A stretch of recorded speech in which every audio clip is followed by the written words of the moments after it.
আজ আমরা আলোচনা করব সিএসএস এর আউটলাইন নিয়ে।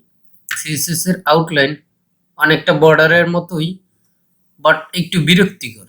বর্ডার তো আমরা কন্ট্রোল করতে পারতেছি, এই বিষয়টা না জানলে আপনারা একটু বিরক্তিকর পরিস্থিতিতে পড়বেন। এই জন্য এটা নিয়ে আলোচনা। এখানে ছোট্ট একটা সংজ্ঞা দিয়ে রেখেছি, an outline is a line draw. এটা একটা লাইন ড্র করে আউটসাইড দ্য এলিমেন্ট বর্ডার, অর্থাৎ এলিমেন্টের বর্ডারের বাইরে একটা লাইন ড্র করে। এর কিছু প্রপার্টি আছে, সেম বর্ডারের মতো প্রপার্টি। বর্ডারের যেরকম স্টাইল আছে, এটারও স্টাইল আছে, কালার, উইডথ, আউটলাইন, এবং এটার অতিরিক্ত যেটা আছে সেটা হলো এটা কি আউটলাইন অফসেট। এটা দ্বারা আমরা বর্ডার এবং আউটলাইনের মধ্যে ডিস্টেন্স তৈরি করতে পারি। তো এটা আমরা একটু দেখে নিই, এর বিষয়ে আরেকটু বিস্তারিতভাবে দেখে নিই। কি দেখুন, আউটলাইনের বর্ডারের মতো বর্ডারের যেই যে স্টাইল আছে আউটলাইনের সেম স্টাইলগুলো আউটলাইন ব্যবহার করতে পারবে। সবগুলো আউটলাইন অ্যাপ্রুভেবল। যেমন বর্ডার স্টাইল হয় ডটেড, ড্যাশেড, সলিড সহ আরো যত বর্ডারের স্টাইল সবগুলো আউটলাইনের স্টাইল। আউটলাইনের কালার, আউটলাইনের কিন্তু বর্ডারের যেরকম যেই কোনো ধরনের colour, even colour name, colour code যা ইউজ করতে পারেন বর্ডারে তাই। এবং আউটলাইনের একটা উইডথ দেওয়া যায়, আমরা এখানে পিক্সেল ইউজ করেছি, তো আমরা মেজারিং ইউনিট হিসেবে পিক্সেল ব্যবহার করব। দেন এইখানে দেখুন, the outline offset property identifies between an outline the its border of an element.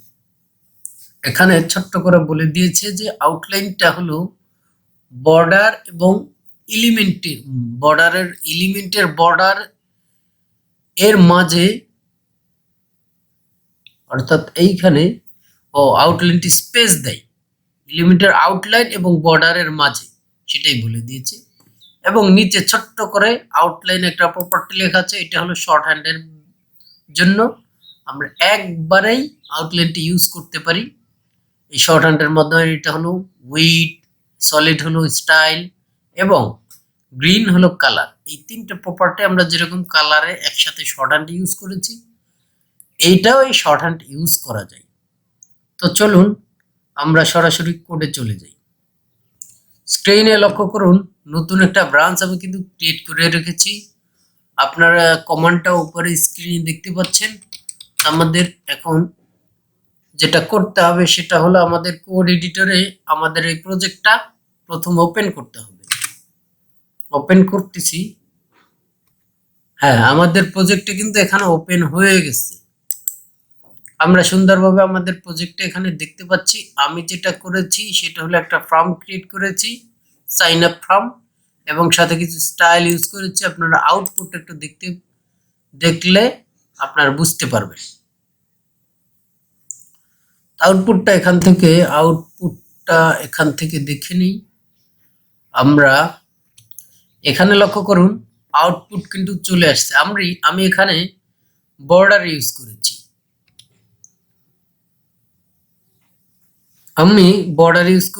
আপনারা কিন্তু এখানে এলিমেন্টে ওই আউটপুটের মধ্যে কিন্তু বর্ডারটা দেখতে পাচ্ছেন, বাট একটা প্রবলেম কিন্তু আমাদের রয়ে গেছে। আমরা যখন লিখতে যাই কিছু, আমি ধরুন আমার নামটাই লিখলাম, কিন্তু আমি দিচ্ছি তো বর্ডার গ্রিন কালারের, এই কিন্তু কালো কালারের মোটা একটা বর্ডার শেপ চলে আসছে। এটাতেও সেম। তো এইভাবে কিন্তু আমাদের চলতে দেওয়া যাবে না। আমরা যেটা করতে হবে, আমাদের এই আউটলাইনটাকে, অর্থাৎ এই বর্ডারের বাইরে যেটা আর একটা আসতেছে সেটা হলো আউটলাইনটাকে কিন্তু আমাদের কন্ট্রোল করতে হবে। নয়তো কিন্তু আমরা যদি কোনো ক্লায়েন্ট প্রজেক্ট করি, সে আমাকে এইটা কন্ট্রোল করার জন্য বলবে, আমরা না পারলে কিন্তু আমাদের একটা বিরক্তিকর পরিস্থিতিতে তৈরি হবে। তো এই জন্য এই আলোচনাটা। আমরা এইটা হলো আউটলাইনটা সাধারণত আমরা যেটা করি,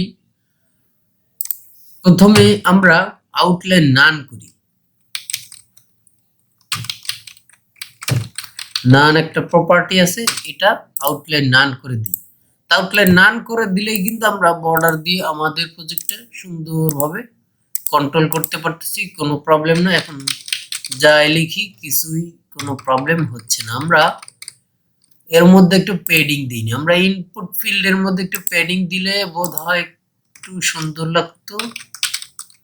প্যাডিং 2 পিক্সেল দিই, বেশি বড় দেওয়ার দরকার নেই। এখানে দেখুন সুন্দরভাবে চলে আসছে, এখন লিখতে কোনো প্রবলেম হচ্ছে না, সুন্দর দেখাচ্ছে। আমাদের যেটা করতে হবে, আমরা বলেছি আমাদের আউটলাইনটা বর্ডারের মতো আমরা নিজেরাই কন্ট্রোল করব। তার জন্য আমাদের আউটলাইন নান করে দিলে তো আর হবে না,